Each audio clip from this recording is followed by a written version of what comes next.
All right, before we get this episode started, after you watch this, if you enjoy it, please remember to subscribe, like, comment, and share. I really appreciate you taking the time to watch this video and my channel. A big thank you to you for that. Now, here's this week's episode.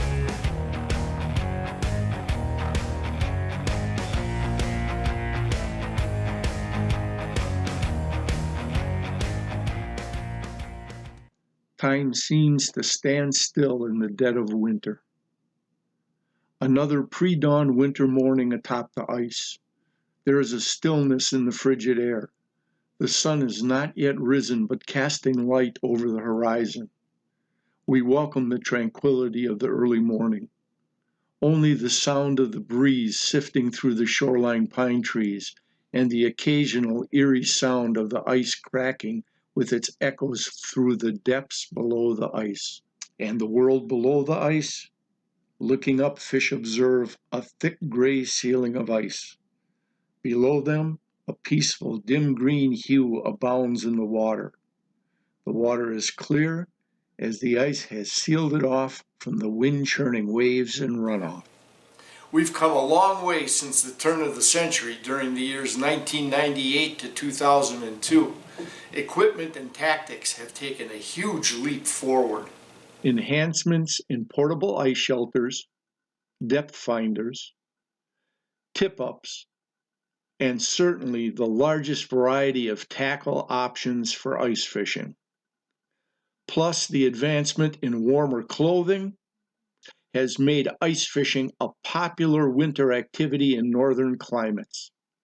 About the only negativity encountered for today's ice fishermen is the warmer winters and the lack of consistent ice thickness during the ice fishing season, especially in the northern states of the U.S. So we're going to do an ice fishing episode taking us back to the turn of the century, when the ice formed in early winter and provided a stable platform all ice fishing season long. The equipment back then was just venturing into what is now taken for granted today. And strategy and tactics that are now taken for granted were just in their infancy and starting to be established. So sit back and enjoy this RO360's presentation of Turn of the Century Ice Fishing.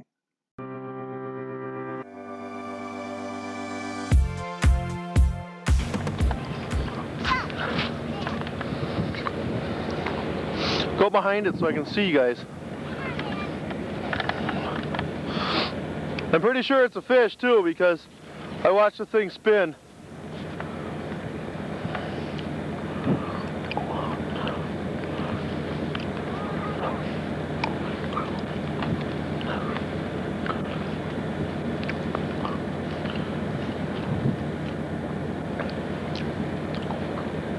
Nothing?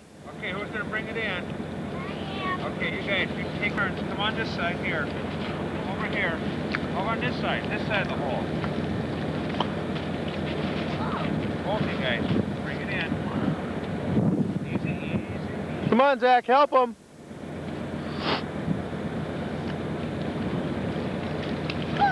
Cool! You guys caught a fish!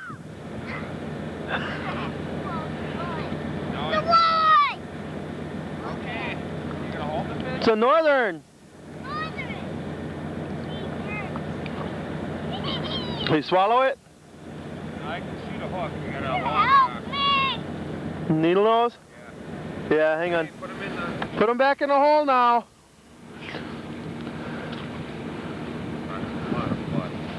Is it? Maybe it's...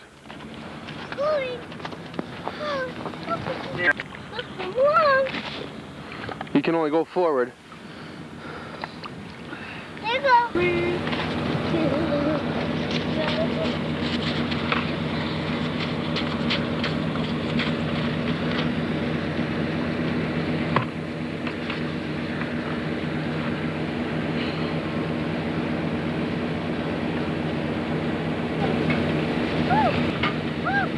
That's what you have on the cars? No. No, we're back and pick it up.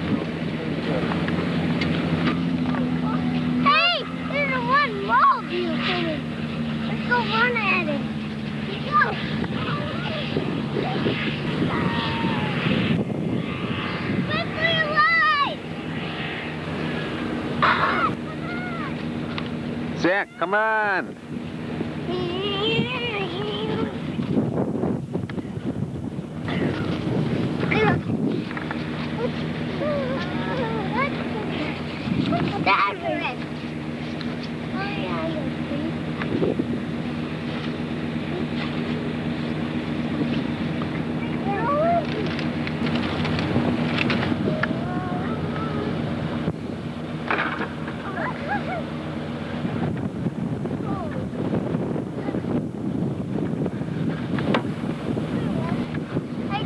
Up here.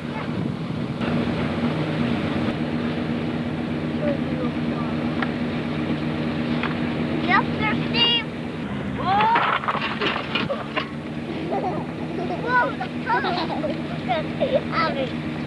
Way to go, Zach.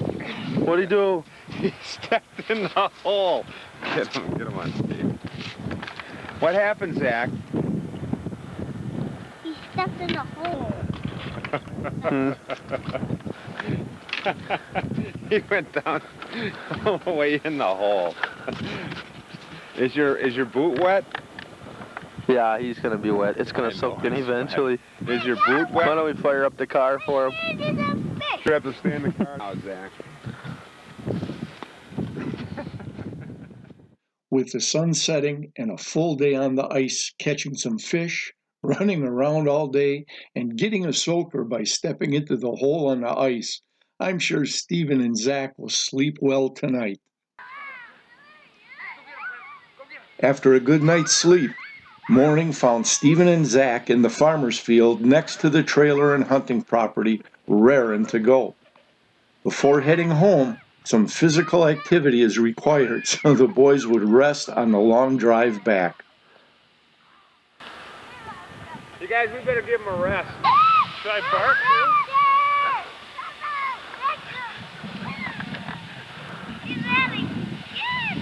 After tiring out Prince and the adults, it was time for a trip to the local sledding hill to finish off the weekend.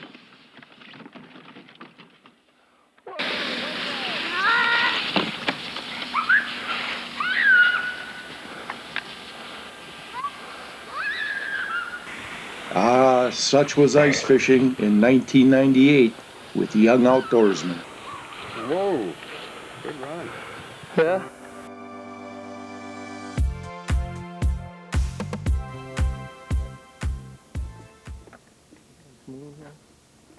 It's what, about 5:30 on Saturday? Yeah.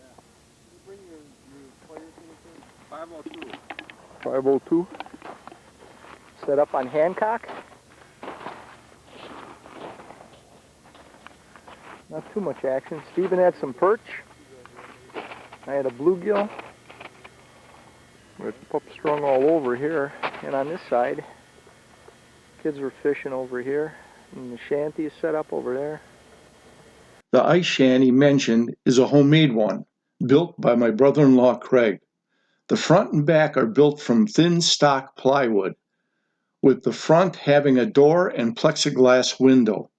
The center section is made from a heavy-duty tarp that is stapled to the front and the back of the plywood, thus allowing the shanty to collapse and fold together for transporting on a homemade frame sled built on a pair of old snow skis.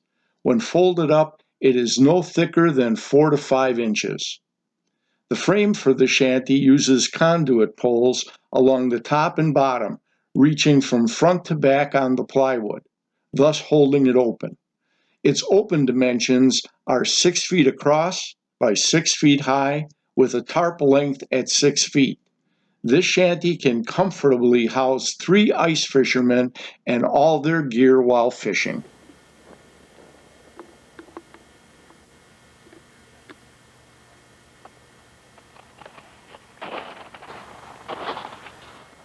They had a truck go in the water here yesterday.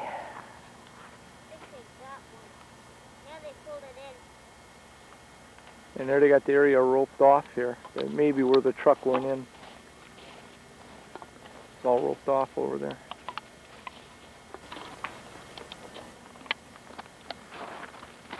Prince having a beer? Yeah? Well, he likes that old style.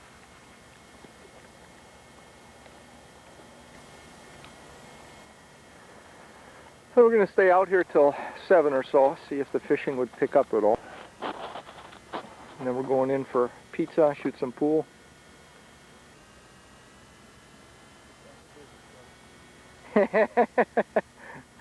Mike's mooning us. Did we get a fish?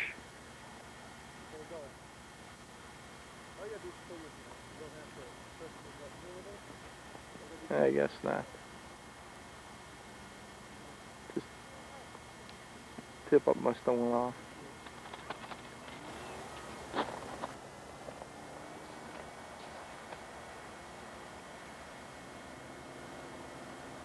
Dan's going to see if he can find a truck.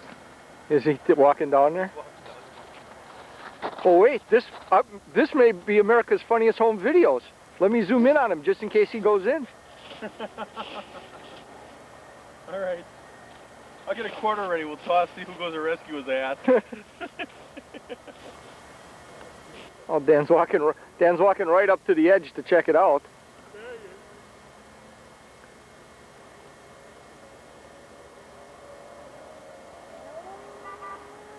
I'm parked up there. Oh, snowmobilers are flying by again. And you can see we picked a good spot. Right in between the shack and us is a snowmobile track. How is it going, Scott? Yeah. Are video taping? Yep, we're taping. What do you got? 23, baby. Oh, what did I say? Get out of here. That's not that long. Well, it's not Hey, that leave funny. the light on. It's only 21. Turn the light So it is bigger. Oh. Leave the light on there till I get this one on. I'm trying to figure out where the hell's the light down here. Yeah, put your finger in there. Whoa. Don't even worry about it. He's probably swallowed. No, don't even worry about it. Just cut the line.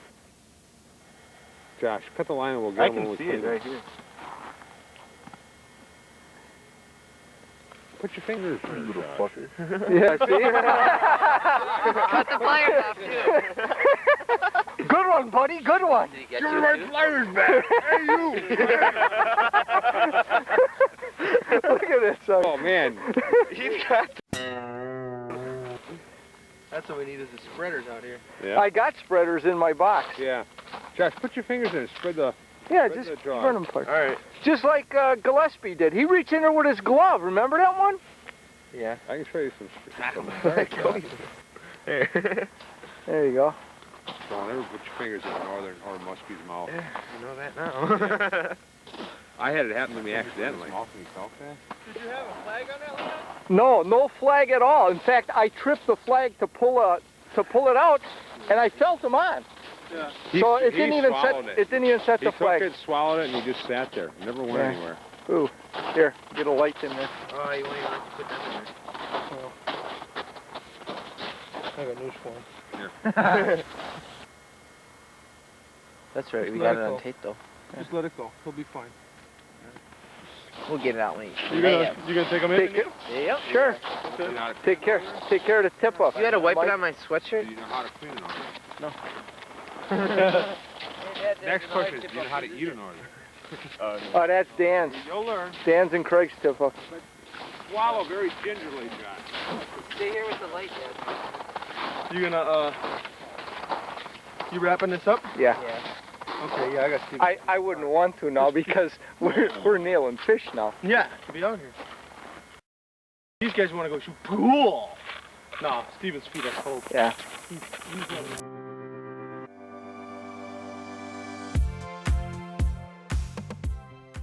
The winter of 2000 had Mike and his buddy Josh making a weekend drive to Upper Michigan to check on Great-Grandma's house in Gastra.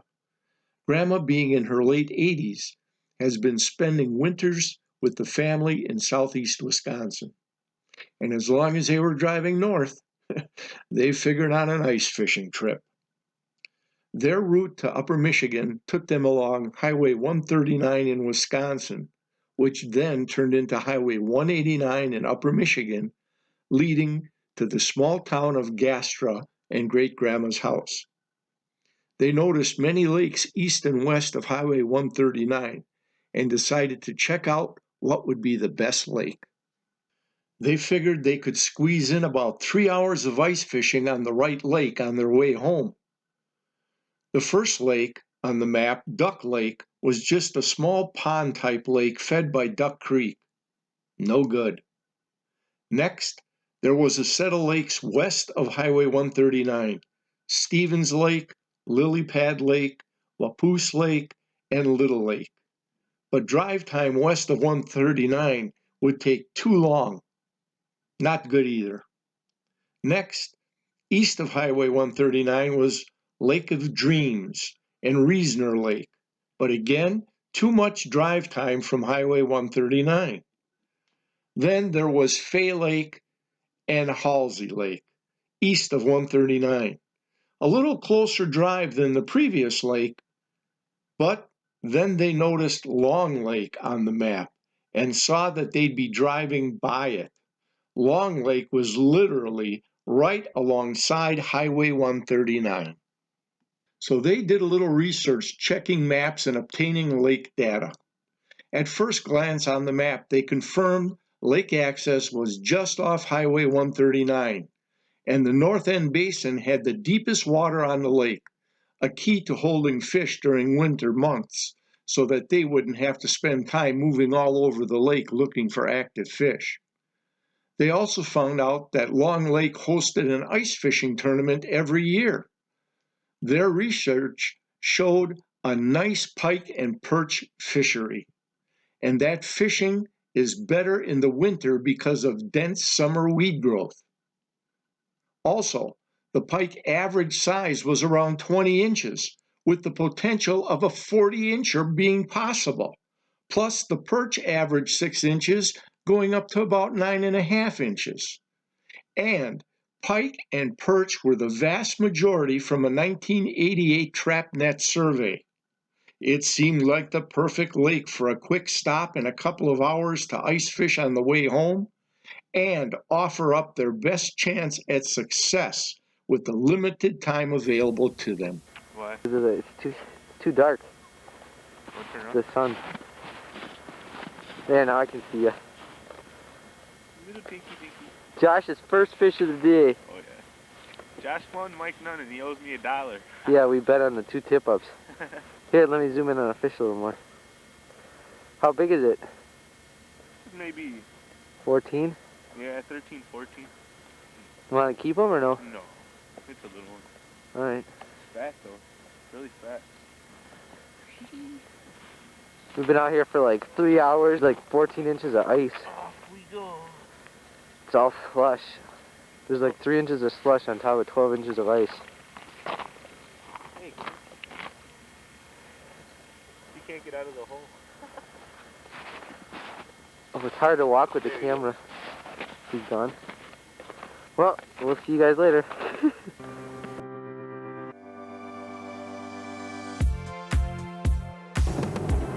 Is it a car in the ditch? Oh, I don't know. It's hard to tell on this.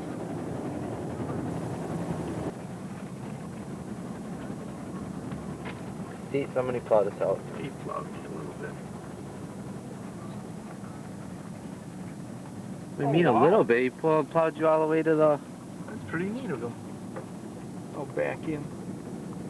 We don't have to shovel much.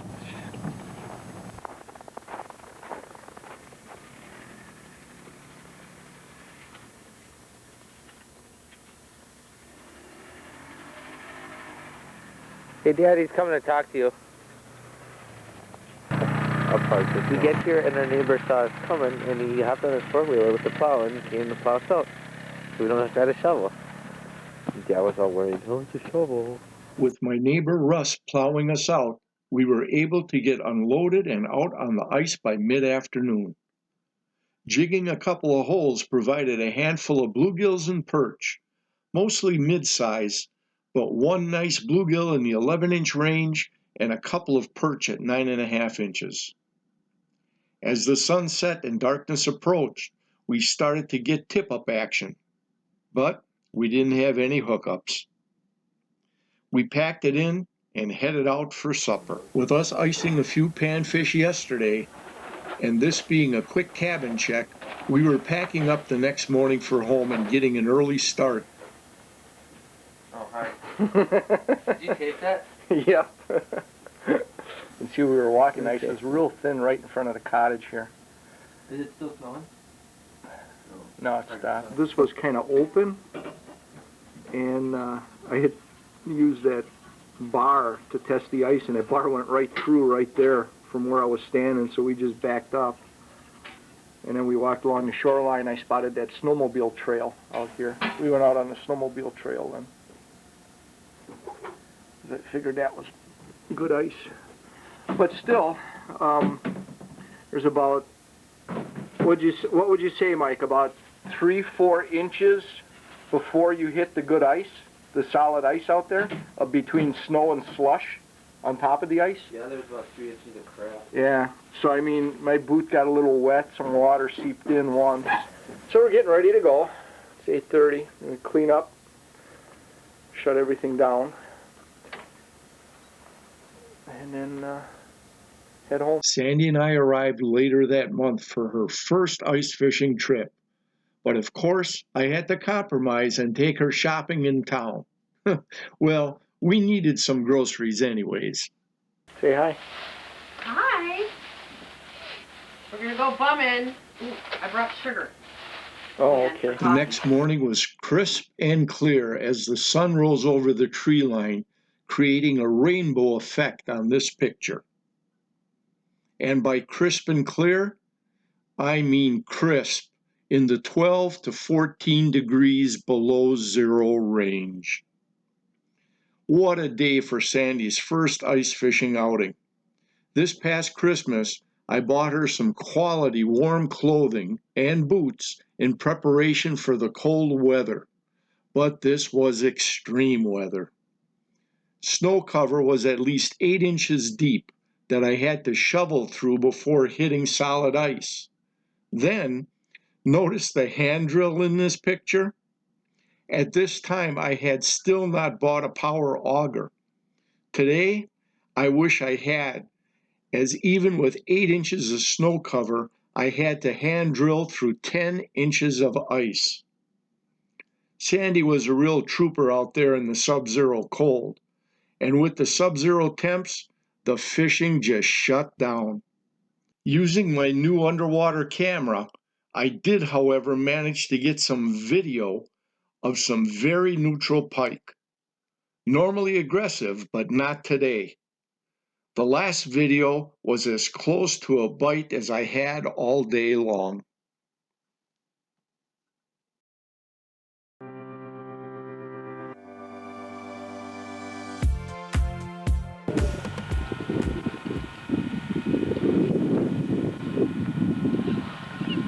Well, this is Ice Fishing 2002, January.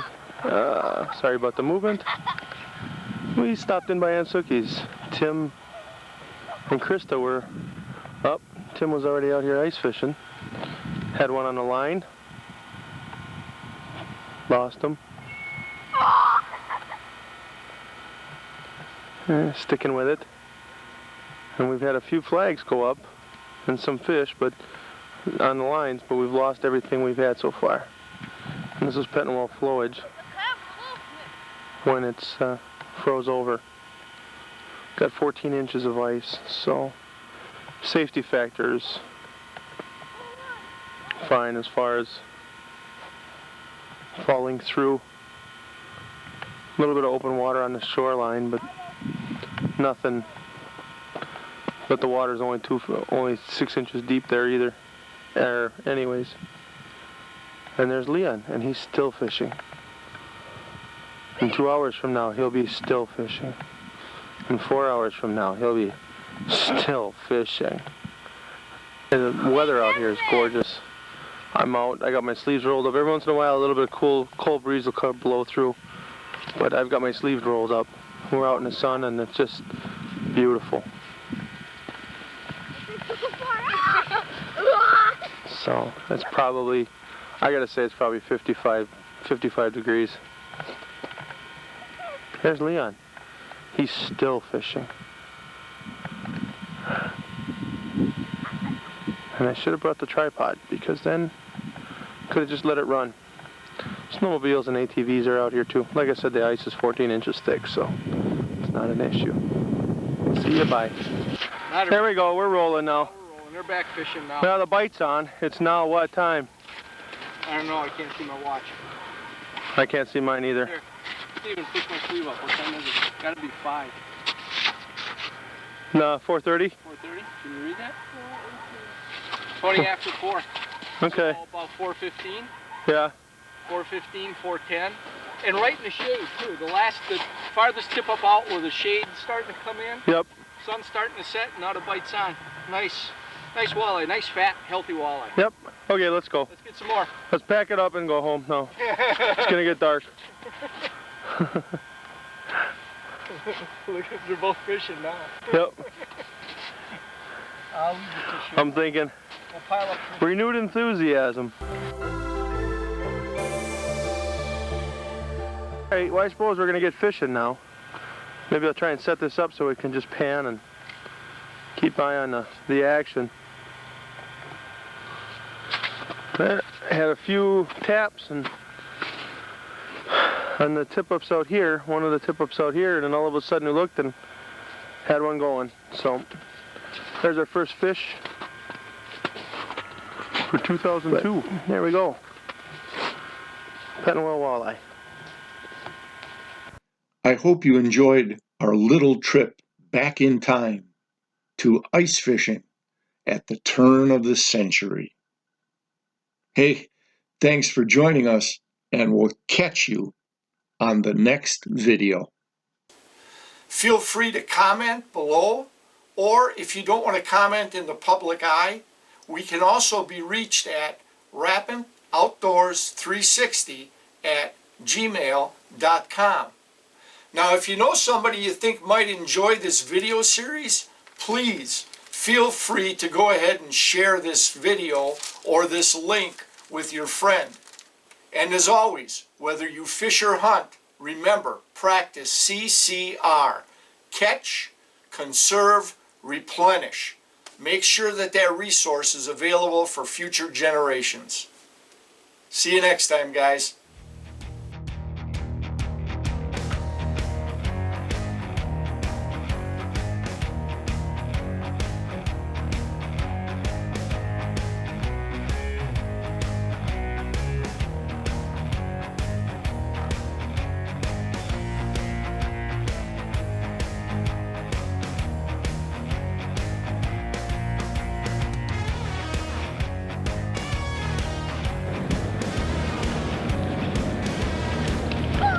Cool!